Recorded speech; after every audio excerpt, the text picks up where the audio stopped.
Hey guys, what's going on? I'm Ben Bateman. And I'm Andrew Guy. And we are The Action Guys. Yes, we're here. In the Endgame. It's the Endgame now. Guys, oh my gosh. Ben and I have seen Avengers Endgame for over a week now. We've been dying, gushing to talk about it. This is our first moment where we will be talking about it and spoiling it, I believe. Publicly. Publicly. We are going to be talking about it. We're going to be spoiling the crap out of it. So we will give you the official spoiler warning when to turn it off if you have not seen the movie, but if you want to get through the preamble first. So we did see it actually officially last week from when you guys are hearing this for the first time, though I think by the time this is airing, we'll definitely both have seen it a second time. Oh, 100%. And it's 3 hours long. It's insane. It's crazy. There's a lot to talk about really quickly because we want to get straight into the episode to give you guys as much info and content as possible. Follow along at Team Action Show on Twitter. You can find me at Ben Bateman Media. You guys can find me at Andrew Guy. And please make sure, if you want to find full episodes of The Action Guys, to subscribe to the Action Industries YouTube page. If you don't care about watching us the whole time, you can listen to us or download us on Apple Podcasts or Podcast One. On the Collider Movie Talk feed. Be sure to check out patreon.com/Team Action. It's the best place to support us because we do exclusive content there every single week. And that is the thing. So, we got Cody up in the booth, who's just a wonderful gentleman. Yes, he is. Thank you. Yeah, you got it, man. You guys all know Cody Hall. Yeah, of course. Cody's more famous than we are. And Cody, we are going to spoil the movie. So we recommend you get the hell out of the booth. Yeah. I'm throwing off my headphones now. Perfect. I'm getting out of here. Thank you, guys. Yeah. Excellent. Thank you, Cody. Thanos is a chick. Thanos is a chick. It's a thing. That's the Yeah. thing. Guys, holy shit. Yeah. Holy shit. I'm excited that we get to talk about this film. This is the first time we're like in a locked room. No one can hear us, but we get to talk about Endgame and how amazing it was. I love the film. Yes. And so I think probably the best thing to do, because if you guys are hearing this on a Friday, it means that we did our full review of this movie on Action Movie Anatomy on Wednesday. Yes. Which means if you guys want to hear us actually just talk about the movie for an hour or more, go check that out. It's on the Popcorn Talk. We today are doing our definitive rankings of all movies in the MCU, all 22 since 2008, and that includes Endgame. We are going to do them in groups in reverse order and a collaborative list between the two of us. Yes, and remember, these are our opinions. You don't need to murder us. So I think probably before we get into it straight off, the most the craziest part about this is the top 10. They're all great. They're all phenomenal. Like they're like the 10th movie on the top 10 is somebody's favorite. It's like somebody thinks it's the best one. It's numerous people's favorite. Like even from just talking about Avengers last week and Endgame this week on Action Movie Anatomy. But then you look at the bottom tier, which is something that we did. So because of our episode that we did before on Pixar. Pixar rankings, we had different categories and different tiers, and so we've tiered this off as well. And the bottom tier of the MCU, you look at the movies in there, and they're bad. They're bad movies. Like if these movies all came out in succession, 1 through 6 in that order, this would be a dead franchise. Yeah, completely. And I think when we did that Pixar episode, the point of the episode was to say the only other franchise, if you want to consider it a franchise, that's ever had the level of prestige and success across its whole is the MCU, which is why we're doing this one now. Did we both snap away the MCU, or did you snap away Pixar and I snapped away MCU? I can't remember what the decision was now. But I got rid of the MCU. I remember that.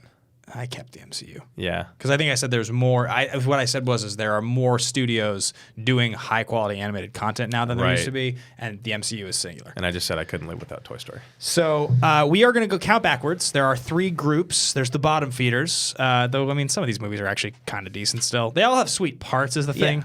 Like, for instance, spoiler, The Incredible Hulk is somewhere in this bottom 6. I like The Incredible Hulk, and I think it's kind of overrated. Or, sorry, kind of underrated. Yeah. I like Tim Roth as a villain. Like, there's some stuff in that movie that's sweet, but there's no denying it's definitely not in the top 10. So, Abomination. I think let's go with, we're just jump right into it. We're coming out hot, because this is a controversial opinion. And I want you to say why. It's Thor. It's the original Thor movie. Thor 1, Kenneth Branagh, 2011. The other thing I was going to preface is that you and I haven't watched a lot of these worst films more than once or in a while. Yeah. There's a reason why. And I hadn't remembered why I didn't like this movie so much. But when you said what you said about him not becoming Thor and then what he fights like the Destroyer. It's like this big robot who comes from space. Shoots a laser. And he's not even really Thor, actually, like properly till the end of the movie. Until after he almost dies? He's Thor on Asgard, but he's not Thor on Earth. Right. And he has like this like merry band of like Fandral and all these characters who like just sort of are fine.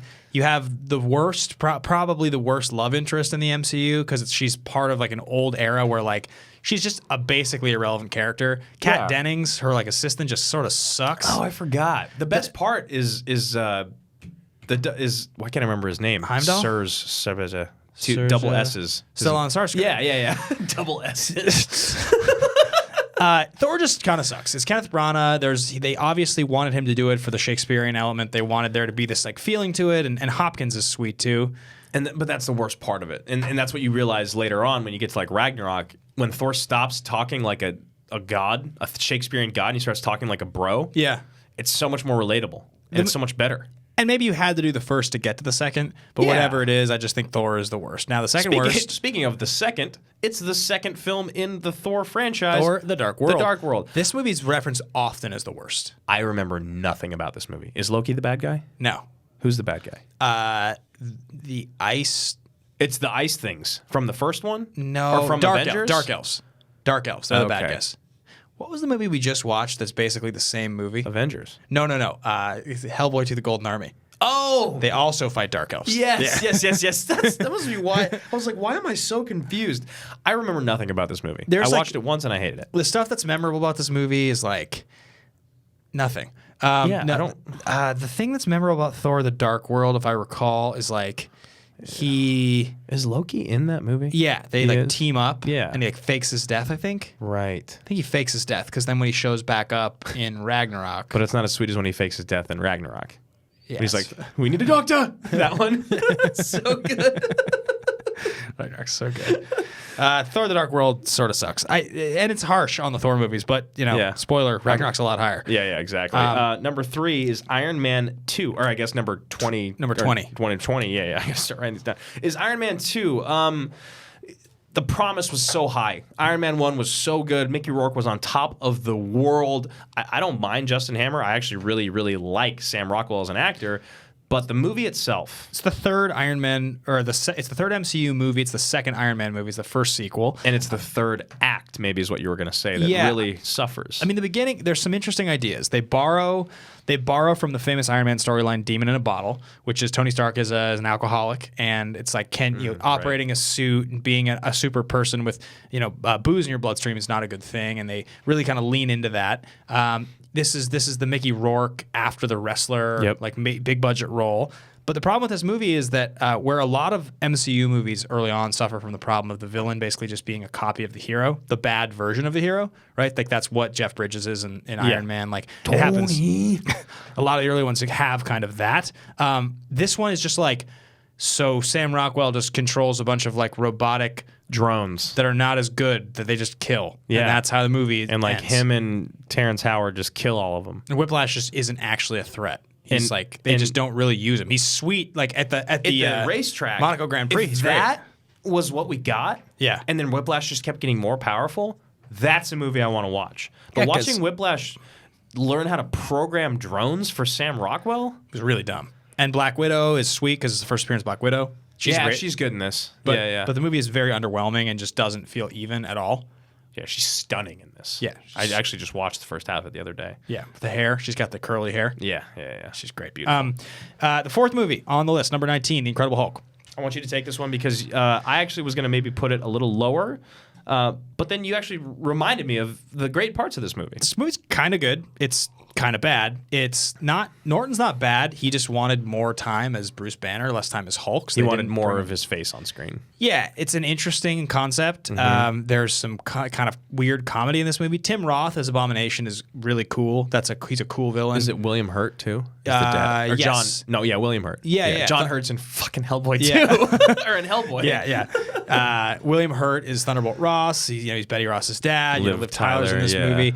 It's just a kind of unmemorable movie that doesn't have the flavor of the later movies. A lot of the early Marvel movies, those first few, they're still trying to find their footing in terms of like style. The MCU has style now. It didn't really have style then. Yeah, and it had the great moments of like, Tim Roth turning into Abomination and like the massive fight between the Hulk and Abomination. The city center is pretty sweet, but all in all, it just falls a little flat. Yeah. So next up on the list, we've got Avengers: Age of Ultron. My favorite.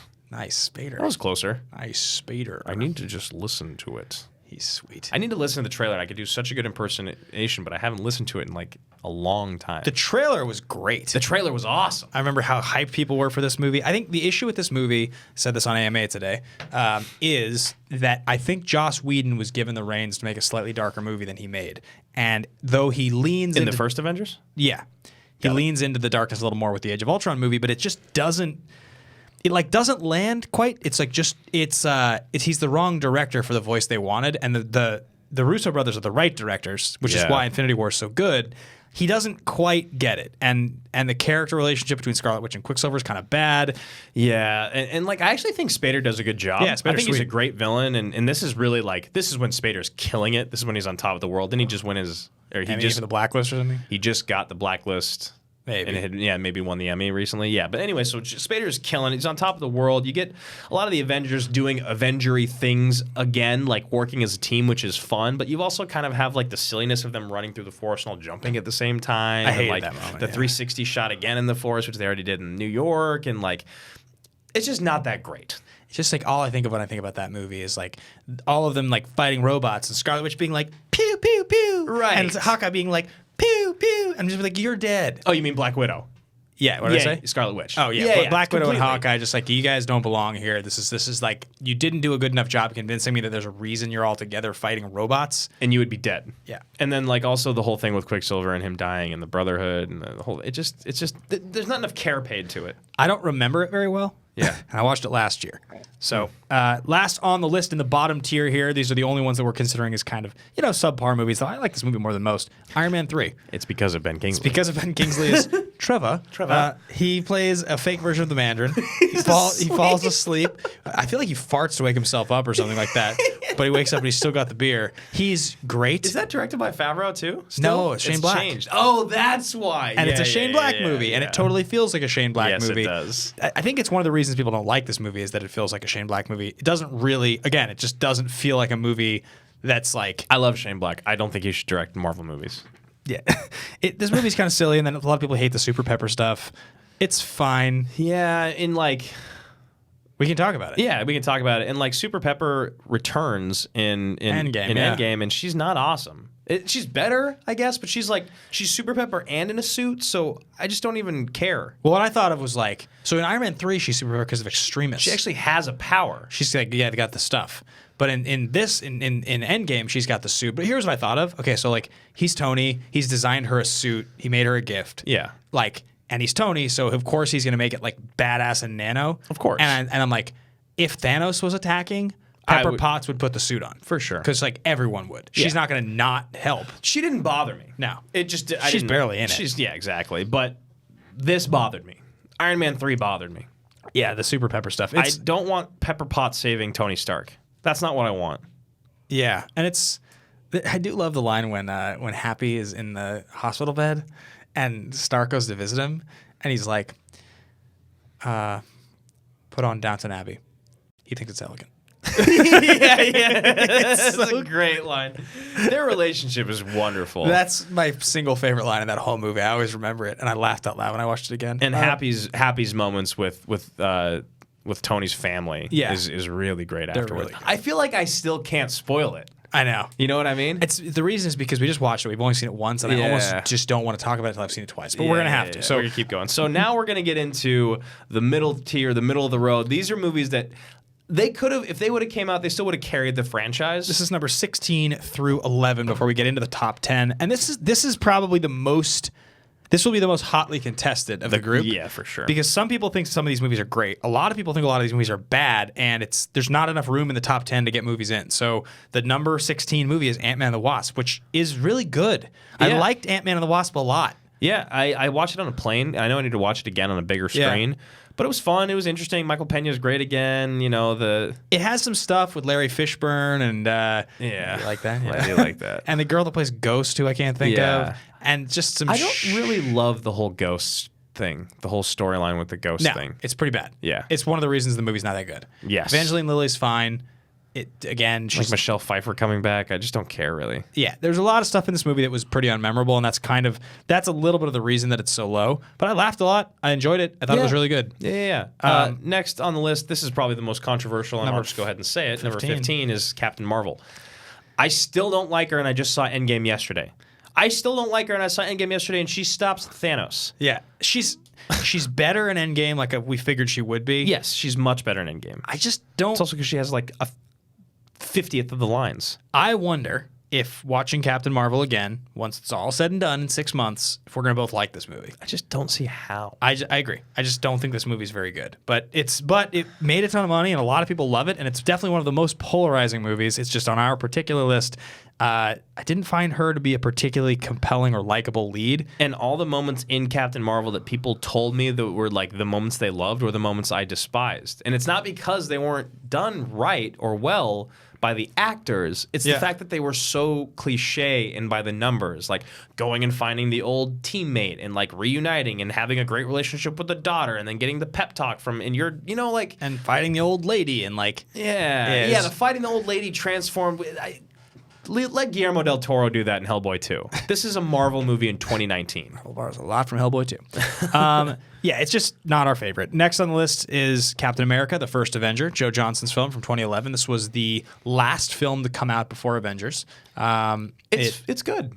Yeah, actually, when I watched First Avenger again recently, I was actually kind of surprised at how good I think it is. And I'm tempted to have First Avenger higher than this. Like, I almost want it to be number 11. And I wish that Hugo Weaving didn't hate it so much because I actually like him as Red Skull. Yeah.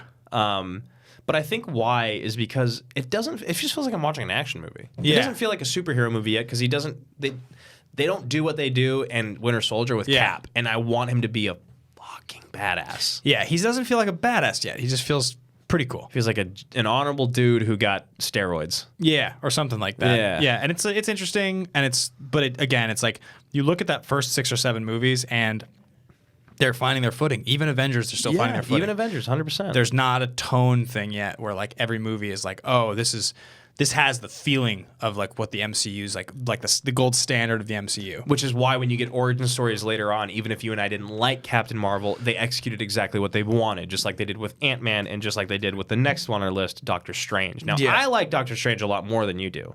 I think it's fine. It was one of the period of Marvel movies that I didn't really watch when they came out, so I saw this on an airplane last year. It's okay. I agree with you in the sense that I like him more in other films. Yeah. In Doctor Strange, he's not lovable, but that's also because it's an origin story and he's undouchifying himself essentially from being this surgeon. But I think Benedict is cast perfectly. I really like Mads Mikkelsen as the villain. Mads is sweet. I do agree with the end and like Dormammu being kind of dumb. Dormammu. I've come to ask you or whatever I don't even care anymore. But I like Doctor Strange, and I also really like Tilda Swinton there. She's great. Yep. Scott Derrickson. Scott Derrickson is famous for having directed a horror movie. That's how he got this.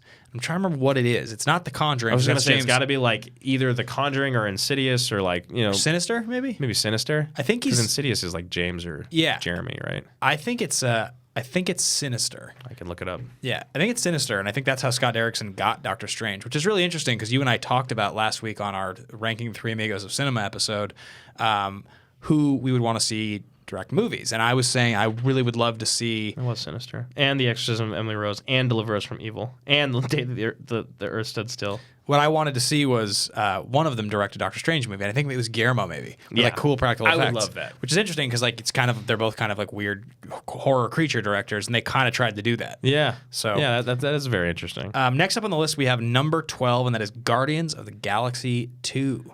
Kurt Russell, Ego. I love this movie. People hate the ego part. That's the only part people dislike. I feel like they need to go watch it again. Because like I remember watching it again like the first time and being like, that was fine. Yeah. But then every time I watch it more and more, it's like it's really good and compelling. It's got like great jokes. It's got great jokes, and like you see Quill and Gamora kind of falling in love. You meet Mantis, like you get Drax like really coming into his own character. Yeah.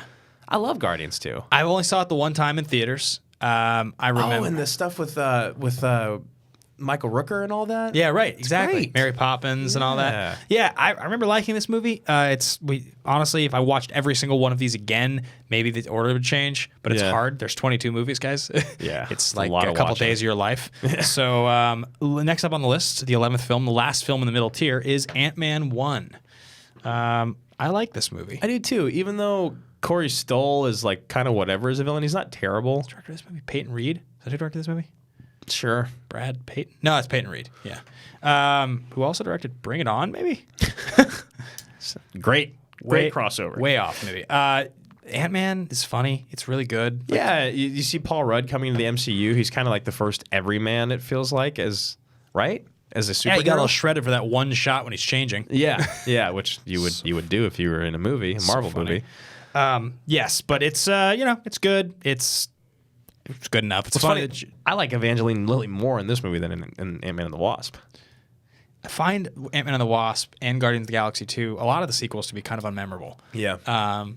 But I'm not sure why. So we are going to get to the top 10 now, guys, because we don't have a tremendous amount of time. We want to make sure we have time to talk about all of them. Yeah. So, number 10 on the list, Shockingly, Captain America Civil War. It's so good. How is it number 10? it's so good, but you made a really good point in saying it's a Captain America movie posing as an Avengers film with not a real villain.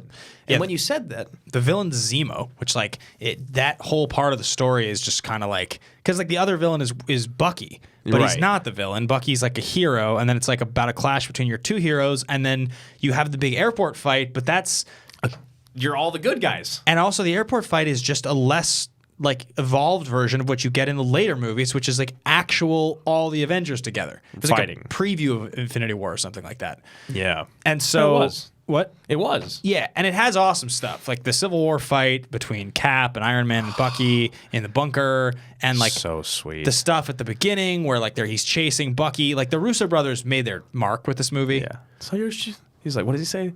He's like, that's my father built that. Yeah. After he finally breaks him in the shield. Yeah. Yeah. I love that. It's awesome. That stuff's great, and a lot of that stuff is really, really cool, but it definitely is just a little less good. And this is the first time you really get Spider-Man, right? Like for real, like fighting. First time you see him. Yeah. This is his debut. This is his debut, yeah. And he's Yeah. so great. And people loved that. That's Yeah. why people love it. But then like he gets his own movie show thereafter. This is and- also Black Panther's debut. right. And he's awesome in this.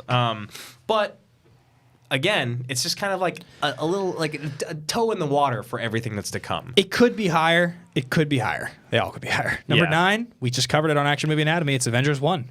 And honestly, it's probably pretty low for a lot of like true MCU. Well, I mean, we're true MCU fans. A lot of diehard fans have Avengers in the top 3. People give this movie a lot of credit in the same way that you would give like Superman 78 credit. Like Right. it's kind of, it did something that hadn't been done before. The same way people give Snipes credit for Blade. Not really. Nobody gives him that credit. And I think for that reason, it's really good. It's just like a little less developed or evolved of a movie than. Yeah, I mean, your thesis on AMA kind of I think is perfect if you want to repeat it. I think what I said was that when watching the classics, and that would be any of the 10 movies that we're about to discuss in the top 10, the Yeah. classic MCU movies, this is the most dated movie in the group. Yeah.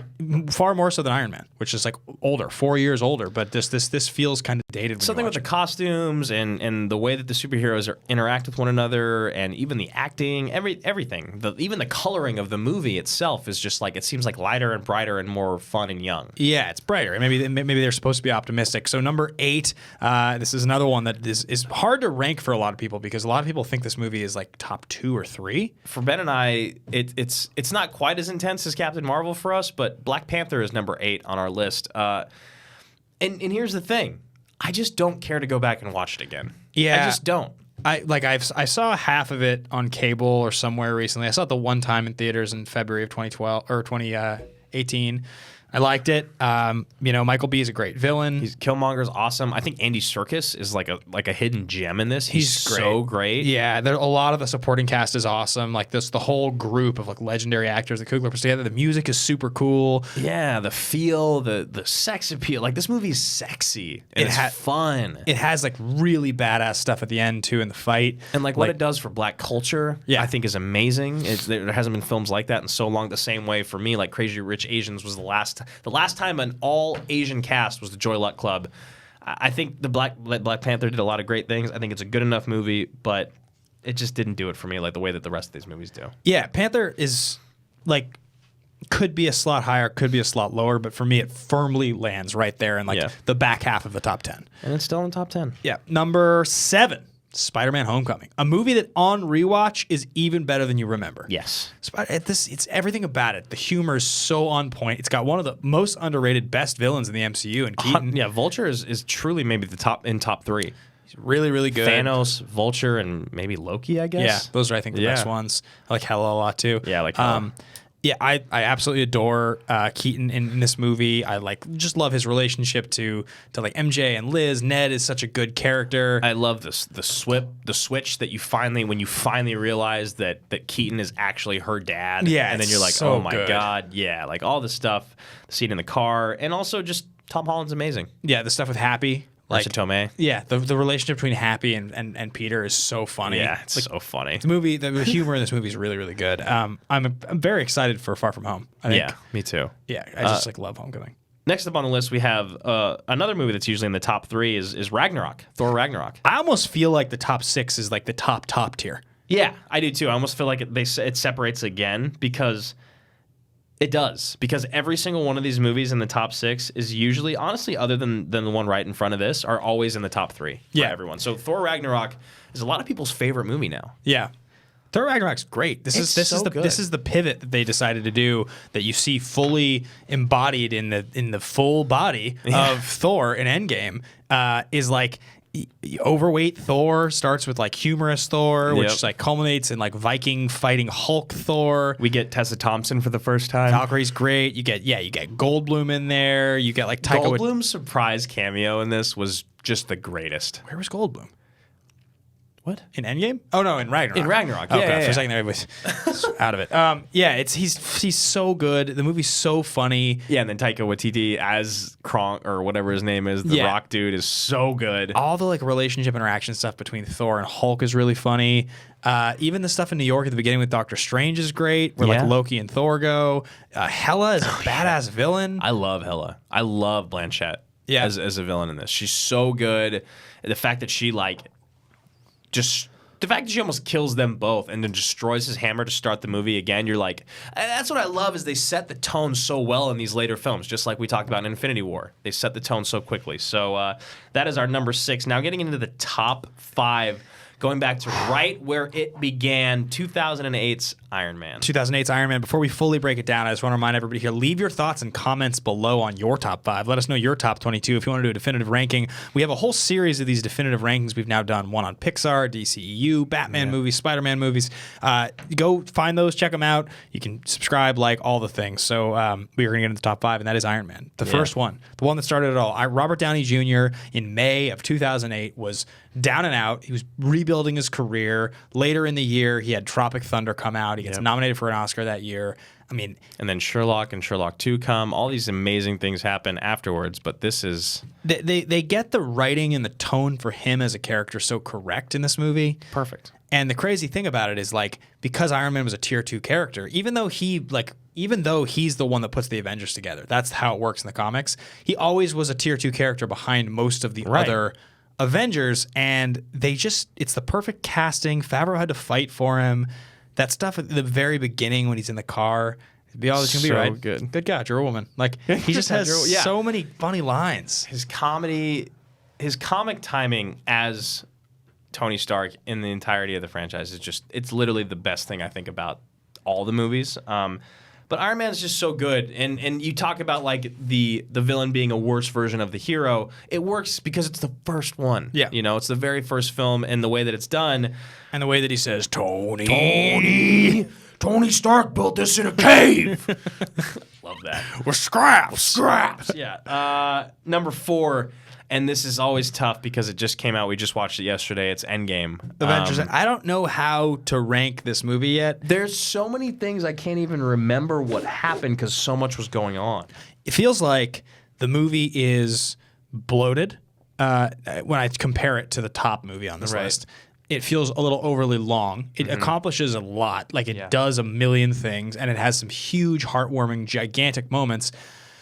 On the other hand, it's possible that on rewatch, this is just number 1. I just, right now, when I watched it, there was moments that I was like, this is a little too much. This is a little silly. I'm not as connected to this as I was in the last movie. But there's other moments where it happens, and you literally feel an excitement in your body and in your being down to your core that you can't contain. When Cap picks up the hammer and channels lightning. When you realize that the hammer was thrown by Cap, and then Thor's like, I thought you could do it, or whatever he says. Yeah.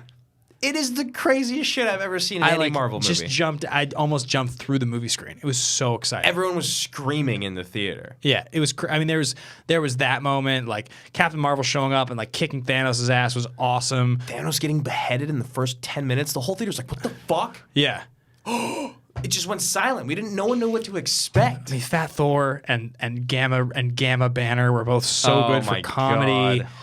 The Hulk is Banner is the Hulk the whole time is literally perfect. I mean, I like Tony and his daughter. Like, there's so Tony much and about his this. dad. Oh, that whole sequence just killed me. So again, full review, guys. Popcorn Talk. Go check it out for Avengers Endgame. Number 3, Guardians of the Galaxy 1. This was the moment that showed you that superhero movies could be done no matter what. Yep. That this led to Logan. This led to Deadpool. This led to everything. Yeah, I mean, it was funny. It was exciting. It was lovable. The characters were compelling. Who the hell are the Guardians of the Galaxy? Yeah, nobody. I mean, nobody had ever heard of this. Like, I remember saying on a Collider show at one point, like, this is the most remarkable achievement that Marvel's ever going to have, because it shouldn't have worked, but it did, and it's the barometer for what they can accomplish.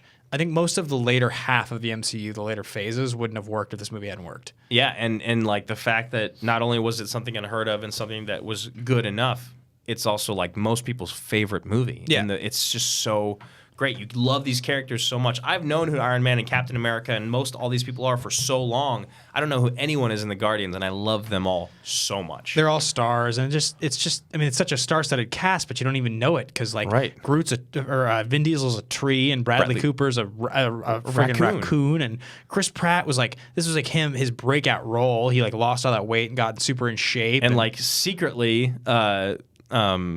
Zoe Saldana. Zoe Saldana's been like one of the most famous women in Hollywood, just being an Avatar and being in this, and I love her. I think she's so great when she comes back. Anyway, number 2, Winter Soldier. Captain America: The Winter Soldier. This was the number 1 MCU movie for a long time for a lot of people, and until Infinity War, it was my number 1. I had a lot of pushback against this movie for a long time. I didn't think it was that great until we covered it again on Action Movie Anatomy, and I realized it's like the strength that they show out of Cap, the way that he like the sort of spy movie type of stuff that goes in. The action's so badass. Like, isn't this the one where he like covers a grenade with his shield and blows up? It's also one where he like jumps out of a window and lands on his shield and all that. Like, there's so many awesome things in this. They just make Cap way more badass in this movie. Way Bucky's more a badass. pretty great villain. Yeah, he's great. Ruthless. You find out that he kills Tony's parents, right? Oh no, I guess that's in Civil War, huh? Yeah. Yeah, but still. Yeah, but he's great, and like just the knife fight with the van. Yeah. Like, it's all so that. sweet. Fury with the minigun in his car, like all that's just so good. Winter Soldier we did a full episode. We've done a full episode actually on most of the movies in the top 10 now. Yeah. I would say every single one of them. Yeah, and so that leaves us with just one film left. And that is Avengers Infinity War, which is the greatest MCU movie. I believe it is. I believe even after rewatching Endgame, I'm still going to believe it. It's the most rewatchable. It's the most exciting. It does the most with the cast. It's funny. It's exciting. It's heartfelt. It's heartbreaking. It's long. Thanos should have fucking gotten Josh Brolin an Oscar nomination. Yeah, definitely. Like, he's great. Everything about this movie is my favorite thing. It's just so good. It's so perfect and whole and a complete story, and you don't need Infinity War to have Endgame, and you don't need Endgame to have Infinity War. Like, Infinity War stands on its own.